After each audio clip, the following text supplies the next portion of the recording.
A nombre de la Universidad Nacional Autónoma de México, de la Facultad de Artes y Diseño, del evento Visualmente Mexicano y del equipo Hi-Fi, te agradecemos cedernos parte de tu tiempo para la siguiente entrevista. Nuestro invitado, el profesor Cristóbal Nesterosa Matus, es un destacado diseñador gráfico, tipógrafo e investigador mexicano. Es reconocido por su labor en la promoción, enseñanza e investigación de la tipografía, así como en sus aportaciones al diseño editorial. Su trabajo ha tenido gran influencia en la formación de diseñadores y el desarrollo de la tipografía en México. Muchas gracias. ¿Criterios tomas en consideración para la creación de una tipografía? Bueno, pues un montón. La verdad es que es algo que parece como lleno de sutilezas o de cosas sin importancia, pero al final resulta que sí tienen que ver, ¿no? Básicamente lo que importa es en qué situación se va a usar y qué es lo que quiere comunicar esa tipografía, ¿no? O sea, ¿dónde se va a usar? Pues si va a ser en impreso o en pantalla, en libro o en revista o en periódico o en folleto, ¿no? En papel bond o en opalina o en cuché o en revolución. Y si es pantalla, entonces es para monitor de computadora gigantesco, o es para teléfono, o es para iPad, o es para Kindle, o es para... Y todas esas cosas van señalándote el camino de más o menos qué forma debe tener esa letra, ¿no? A veces puedes hacerla delicada o la puedes hacer como con unas formas más experimentales, porque al fin que se van a ver en grandote, ¿no? Pero si es para cuerpo de texto, pues hay ciertas formas como estandarizadas que debes seguir, lo cual no significa que no haya originalidad ni nada, sino solo que se requiere, pues, seguir una tradición de manera más cercana, porque desde el Renacimiento al menos hasta ahorita, las fuentes de texto mantienen un mismo esqueleto, ya que si son serif, que si son sans, que si son egipcias, lo que sea, eso es independiente, pero más o menos mantienen un mismo esquema, un mismo eh, lugar común de cómo son la forma de las letras, ¿no? Entonces, todo eso va influyendo, ¿no? Entonces, cuando platico con un cliente, pues me van diciendo, la queremos para texto, la queremos para los libros, la queremos para libros de historia, son de historia de México y nuestro público es así. Y pues todo eso me va dando ideas de cómo debería verse esa letra, ¿no? Más o menos. De acuerdo, muchas gracias. Continuando con eso, desde tu perspectiva, ¿cuáles fueron los impactos, tanto en tu vida profesional como en académica, de la recuperación de la tipografía espinosa? Pues fue mi primera experiencia en diseño de tipografía, fue para mi tesis de licenciatura en 2002, presenté ese examen en diciembre y pues en su momento la verdad es que no sabía en qué me estaba metiendo porque pensaba yo que iba a ser como mi única incursión en la tipografía, porque yo lo que quería era en realidad hacer diseño editorial, nada más, ¿no? Entrando en eso, me enteré que probablemente había un español radicado en México que quizá había hecho tipografía aquí en México. Esa hipótesis todavía está sin comprobarse porque es medio improbable que un español, en lugar de quedarse en España a hacer tipografía, la hiciera en México. Y también España no era precisamente un lugar muy avanzado en la imprenta en ese entonces, comparado con Francia o con Italia. Entonces, pues es medio improbable que haya un español dedicado a eso. Y sin embargo, hay ciertos documentos que indican que estaba capacitado o al menos firmó un contrato donde dice que él era capaz de hacerlo, ¿no? Entonces, como que hay ahí ciertas pruebas a favor.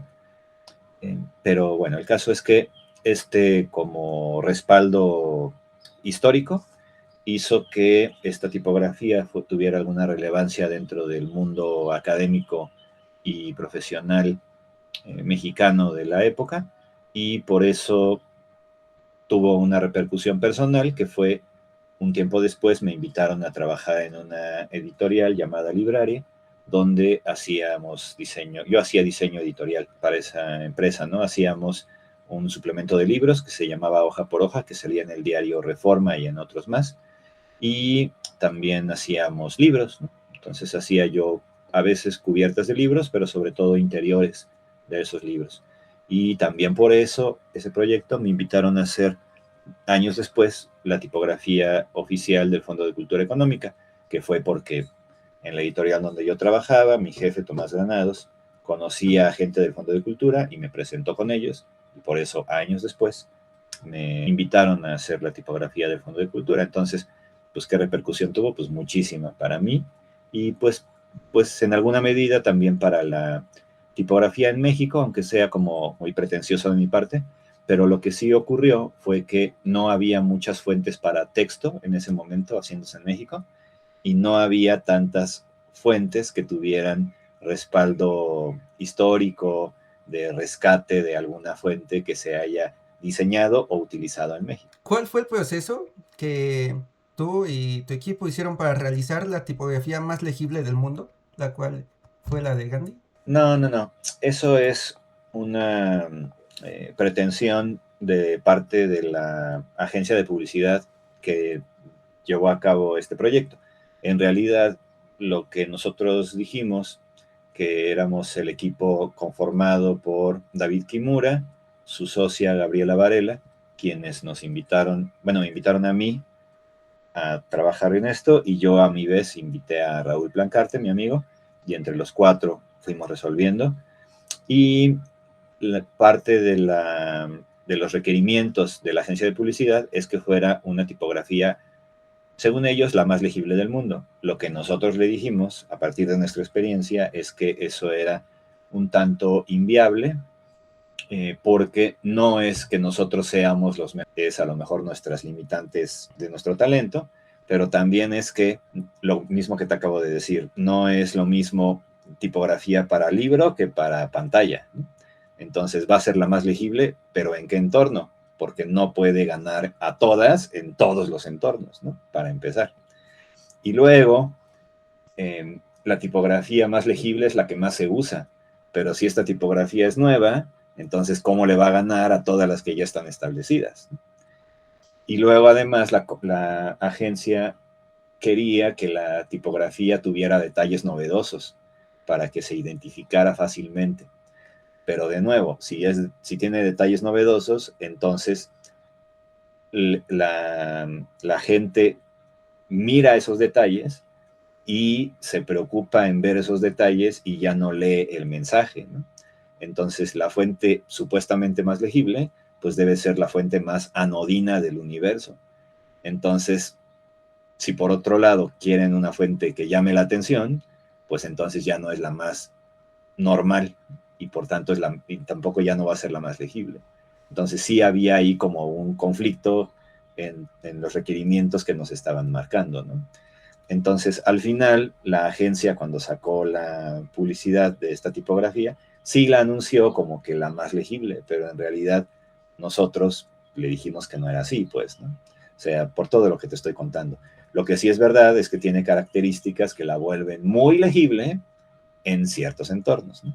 En particular, lo que nos interesaba es que la gente la descargara y la empezara a utilizar. O sea, no era solamente para diseñadores, sino para oficinistas, para estudiantes, para gente que tuviera alguna empresa y que quisiera utilizar la tipografía Gandhi como alternativa a Times o Arial o Calibri, ¿no? Y que dentro de el entorno en el que lo podían usar esos usuarios les resultara atractiva por ciertas características, por ejemplo, su altura de X, que es muy generosa, y que eso normalmente se asocia con tipografía legible. Ahora, que sea así la más legible del universo, no, eso sí, yo creo que no lo respaldo. De acuerdo. Y justo continuando con el tema, ¿qué tan difícil es trabajar en un equipo de diseño? Ya sea también con el editor y el que pide el diseño. Pues más o menos, obviamente somos humanos, entonces depende mucho de cómo sean esos humanos, ¿no? Entonces hay personas mucho más amables, más empáticas, más comprensivas, más dispuestas al diálogo y hay personas que no tanto. Entonces se puede generar una relación conflictiva o pues de colaboración y al final los proyectos quedan increíbles, ¿no? Entonces, para colaborar en ese entorno, pues también tienes que aportar un poco tú desde tu experiencia. En el mundo editorial, los que toman las decisiones, pues son en general los editores, ¿no? Ellos deciden, pues, qué se publica, en qué condiciones, son como, pues, el director de la orquesta, ¿no? Muchas veces, pues, también ellos ponen el dinero, ¿no? Entonces, pues, la relación en esa medida puede ser desigual. A veces eso se traduce en que el diseñador está nada más a las órdenes de lo que dice el editor y se genera una relación de subordinación, pero en el mundo ideal el diseñador debería tener un cierto bagaje cultural que le permita, o cierta experiencia, que le permita ponerse en cierto nivel de igualdad con las personas con las que dialoga. Entonces, seguramente que el editor sabe más, pon tú, de literatura o del tema específico en el que se especialice la editorial. Pero también tú como diseñador haces bien en conocer pues un poco de literatura, un poco de filosofía, un poco de ensayo, un poco de ciencia y obviamente además de lo tuyo, ¿no? Que es pues tal vez de estética, de comunicación, de tipografía, de colores, etcétera, ¿no? Entonces, en esa medida puedes decir, yo soy especialista en esto, pero además le sé un poco a lo que tú eres especialista. Y así puedes dialogar en mejores circunstancias y a veces hasta le puedes ganar alguna decisión, ¿no? Y decir, bueno, pues a partir de lo que yo sé, más lo que he explorado de tu propio campo, puedo proponerte esto, ¿no? Y los editores o las personas con las que colaboras, los correctores, los escritores, valoran eso y pueden darse una idea de que no están platicando con alguien que sabe mover el mouse nada más, ¿no? Sino que pueden platicar, digamos, a un cierto nivel como intelectual o de toma de decisiones, ¿no? Entonces, a eso es a lo que se aspira normalmente en el mundo editorial. Un diseñador que se mete al mundo editorial, se espera que no sea solamente diseñador, sino que se interese también por otras cosas que le resultan cercanas, ¿no? ¿Qué es lo más y lo que menos disfrutas de hacer una tipografía? Lo que más disfruto es dibujarla, conceptualizarla e irla resolviendo, porque son como muchas decisiones, sin exagerar, miles o hasta millones de decisiones, muy chiquititas, ¿no? Desde cómo va a ser la altura X, si va a ser serif o sans o egipcia o algo en medio de todo eso, o si es de títulos, o si es cuerpo de texto, si es, te digo, pantalla, impreso, libro, periódico, etcétera. ¿Qué va a metaforizar? ¿Se debe ver formal o se debe ver divertida? ¿Se debe ver contemporánea o se debe ver antigua? En fin, ¿no? Vas tomando un montón de decisiones y también todo eso cómo se refleja en la forma de los patines, que si en el grosor, que si en ascendentes descendentes, en fin, por eso digo que se van sumando y se pueden hacer hasta millones de decisiones. Y eso es lo más divertido. Es como ir como resolviendo un enigma, ¿no? Como de quién es el asesino, algo así, o de un retrato hablado. Eso es fabuloso. Y a la par de eso, sí tienes que ir resolviendo cosas medio aburridas, ¿no? Desde la burocracia del cliente que te contrató y que tienes que ir a entregar un documento o mandárselos por correo, o que qué onda con Hacienda y todas esas cosas, que pues está de flojera. Y también dentro de ya del mundo tal cual de la tipografía, la verdad es que espaciar las fuentes es mucho más aburrido que dibujarlas. Se tiene que hacer normalmente al mismo tiempo, entonces es como agridulce ese asunto, pero también se puede a veces dividir, e incluso puedes tú dibujar y encargarle a otra persona que lo espacie, aunque no es lo ideal, pero se puede dividir ese trabajo. Pero sí, creo que sobre todo lo divertido para mí es dibujar y lo aburrido es espaciar, pero a fin de cuentas pues es inseparable porque el espaciado también es parte fundamental de la tipografía, ¿no? O sea, la tipografía es blanco y negro y pues lo negro es lo divertido, pero lo blanco también es importantísimo. Incluso si lo negro, o sea, el dibujo está súper bien hecho, pero está mal espaciado, pues la tipografía no sirve de nada. En cambio, si está bien espaciada y dibujada ahí más o menos mediocremente, de todas maneras puede servir para algunas cosas. Entonces, a veces, en cierto sentido, hasta el espaciado es más importante que el dibujo, ¿no? Pero pues sí, el dibujo es lo más divertido, eso sí.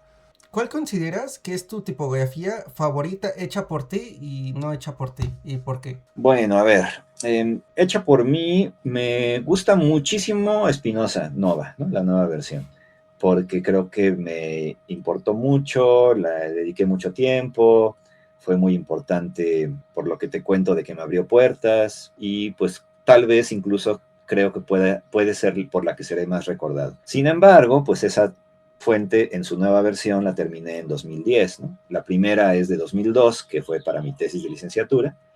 Luego hice la cursiva en la maestría en 2005, pon tú, y luego en 2010 ya la hice como familia mucho más extensa. Esa es la versión que ahora se utiliza, ¿no? Y la veo también en varios libros, entonces también creo que por ese lado tiene alguna repercusión en el mundo editorial, al menos mexicano. Pero eso es de 2010 y ya ahora en 2026 también he hecho cosas más ambiciosas, ¿no? Mientras Espinosa tiene 11 fuentes, la nueva que acabo de terminar el año pasado tiene 12 por 3, 36 fuentes, ¿no? Entonces es más ambiciosa. Sin embargo, tal vez no sea tan recordada a lo largo de los años. Entonces, esa Espinosa creo que puede ser. Sin embargo, siempre estoy pensando en que la nueva va a ser más valiosa que la anterior, ¿no? Si no, ¿para qué la hago? ¿No? Y en cuanto a la de alguien más, oh, pues mira, la verdad es que la respuesta correcta es que no deberías tener fuentes favoritas, sino que depende del proyecto que estás haciendo, escoges la tipografía adecuada para eso, ¿no? Sin embargo, si te tocan varios proyectos del mismo estilo, pues sí puedes ir repitiendo tu decisión porque la usaste una vez y funcionó muy bien. Y entonces, pues la repites y vuelve a funcionar increíble, ¿no? Y te vas haciendo así de tus favoritas, ¿no? Entonces, a lo largo del tiempo, lo que he notado yo es que esas fuentes que se quedan cercanas a mi corazón son las fuentes de texto y las que tienen algo que ver con asuntos históricos. Y en ese sentido, a mí me parece que las fuentes de Robert Slimbach son fabulosas, ¿no? Y me he ido enamorando de ellas en diferentes etapas de mi vida. Entonces, al principio usaba mucho Adobe Garamond, que es de él. Después usé Adobe Jenson, que también es de él. Del mundo Sans me gusta mucho Myriad, aunque casi no la uso, en parte porque casi no hago proyectos donde Myriad venga a cuento, pero también me gusta mucho Minion, que también es de él. Vi la última nueva que sacó este año, que es Adobe Aldin, que también me parece increíble. Y bueno, pues creo que es como de los máximos diseñadores de tipografía hoy. También me gusta mucho Matthew Carter, aunque ya no esté vivo, también me gusta mucho Frutiger, Hermann Saff. Entonces, pues hay muchísimo de dónde escoger. Si no tuviera que decir para qué proyecto, sino nada más, si nada más tuviera una oportunidad para escoger una fuente a lo largo de toda mi vida, pues a lo mejor diría que incluso Garamond Premier, que es la nueva versión de Robert Slimbach de Adobe Garamond, que esa es como de 2005. Esa me fascina, pero no puedo nada más quedarme con ella, ¿no? Entonces sí, cada proyecto va definiendo cuáles son las fuentes adecuadas y pues por eso está bueno tener como un repertorio más amplio, ¿no? Si ves tus trabajos anteriores y pudieras cambiar algo de ellos, ¿lo harías? Sí, de hecho es algo que está siempre en la mira. O sea, cuando es la portada de un libro, pues a lo mejor es ya más difícil cambiarlo, ¿no? A menos de que el libro se reimprima. Pero también tienes que convencer a la editorial de que valdría la pena hacer una nueva portada y, en fin, ¿no? Entonces se vuelve más difícil.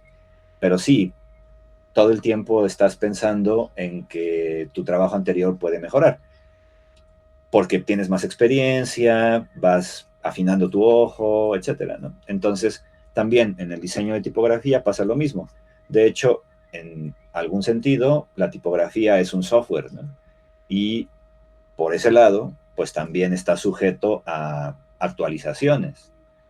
Entonces, sí, pues le puedes meter nuevos caracteres, nuevas variantes, que si versalitas, que si ahora es serif, ahora la quiero hacer sans, o la quiero hacer versión para títulos, o le quiero meter cirílico, griego, árabe, entonces infinito. Entonces siempre estás pensando en que puede mejorarse, pero también si regresas a lo que estás haciendo antes, pues igual ya no te da tiempo de hacer cosas nuevas, ¿no? Entonces siempre hay que estar valorando qué tanto vale la pena regresarse o mejor seguirse a los nuevos proyectos, ¿no? ¿Has tenido bloqueos creativos? Y si es el caso, ¿cómo superas los mismos? Sí, pues sobre todo, a ver, pueden ser dos cosas. El problema es cuando hay una fecha de entrega, ¿no? Cuando el cliente pide que se entregue en tal fecha y no se puede mover. Entonces sí, pues la presión o la adrenalina o lo que sea, pues te obliga a tener alguna respuesta. Muchas veces puede no ser la óptima porque si te hubieras esperado 15 días más, probablemente te hubiera salido una mejor propuesta, no porque surja de generación espontánea, sino sobre todo creo mucho en la investigación y en el empaparte del problema, en averiguar si otras personas ya pasaron por un proyecto similar y cómo le hicieron para resolverlo. Y a fuerza de estar leyendo sobre eso o viendo videos sobre el asunto, pues te vas empezando a aclarar en cuanto a qué se requiere. Entonces, el primer problema es tener el tiempo suficiente para que vaya madurando el proyecto. Pero aún así, hay veces en que ni siquiera con el tiempo adecuado se te ocurren ideas nuevas, ¿no? Entonces, para eso, pues hay técnicas que puede ser el típico de desconéctate un rato, ve al parque a caminar, lee sobre otro asunto y a veces o muchas veces así te puedes llegar a desbloquear. Que es el típico caso de que dices, ay, ¿cómo se llama? ¿Cómo se llama? ¿No te acuerdas? ¿No te acuerdas? Y empiezas a pensar en otra cosa y regresa el nombre que estabas buscando, ¿no? Es ese mismo efecto. Y a veces también hay que tener claro que no todos los proyectos van a ser igual de exitosos o igual de novedosos, ¿no? A veces basta con cumplir lo que te piden y ya está, ¿no? O sea, no en todos los proyectos vas a inventar el hilo negro, o como decía por ahí un diseñador que alguna vez conocí, no todos los goles tienen que ser de chilena, ¿no? O sea, con que entre la pelota es suficientemente bueno. El chiste es que incluso en esos proyectos estés contento con el resultado, ¿no? Sabiendo que si tuvieras más tiempo, más recursos, etcétera, podría quedar algo mejor. De todas maneras, lo que tienes que estar haciendo todo el tiempo es alimentándote visualmente, intelectualmente, experiencialmente, o sea, todo viene bien, ¿no? Que puede ser viajar, puede ser conocer un museo que no conocías, un novelista que no estaba en tu radar, eh, en fin, o sea, todo se suma para que tengas ahí como una bodega mental y cuando venga un proyecto, todo eso resulta que sí sirve, ¿no? No es nada más estar comiendo no más porque sí, ¿no? Todo eso a la mera hora resulta que sí sirve. Es como un archivo o como un banco al que le vas ahí depositando tus moneditas y a la mera hora resulta que todo ese ahorro sirvió para algo. ¿Qué podrías decirle a los estudiantes para que se interesen más por la tipografía? La tipografía está en prácticamente todos los lugares donde hay diseño gráfico, ¿no? O diseño y comunicación visual, o como quieran decirle hoy, ¿no? El chiste es que es difícil salirte de ella. Si haces un libro, obviamente pues hay tipografía. Si haces la portada del libro, hay tipografía. Si haces un sitio web, hay tipografía. Si haces reels de Instagram, tarde o temprano vas a tener que poner unos subtítulos o algo, ¿no? Entonces es muy difícil salirte de hacer tipografía. Entonces siempre tienes que elegirla. Y puedes, como han hecho algunos, vivir con 5 fuentes y ya con eso puedes resolver todo.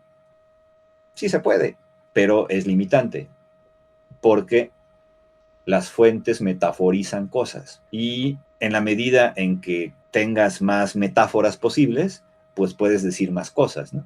Es como decir, no, pues nada más conozco 5 palabras, ¿no? Nada más conozco divertido, aburrido, inteligente, tonto y feliz. Entonces son las 5 cosas que puedo decir, ¿no? Son los 5 botones que puedo apretar.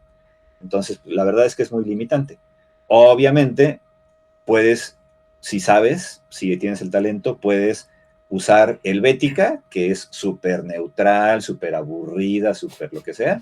La puedes usar de manera divertida, si tienes el talento. Pero estaría mejor conocer fuentes que de por sí sean divertidas cuando el mensaje a transmitir sea soy divertido.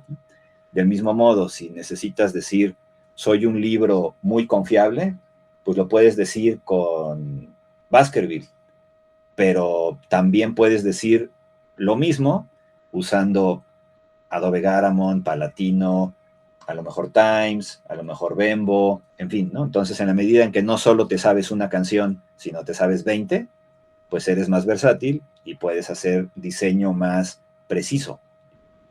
Por ahí creo que la tipografía, en la medida en que la conozcas, vas a ir ejercitando tu capacidad visual y tu capacidad para resolver problemas de manera más precisa, directa, inequívoca. Y también es verdad que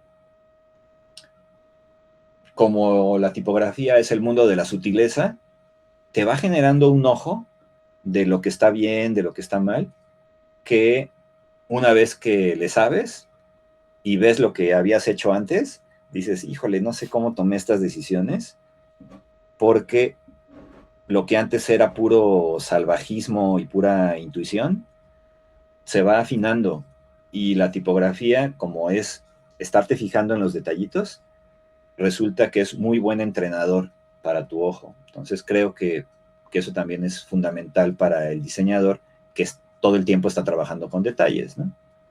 Creo que por ahí va. Muchas gracias por permitirnos la entrevista.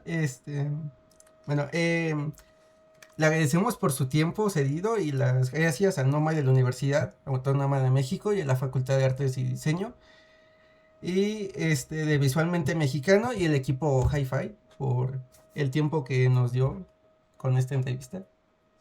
Y bueno,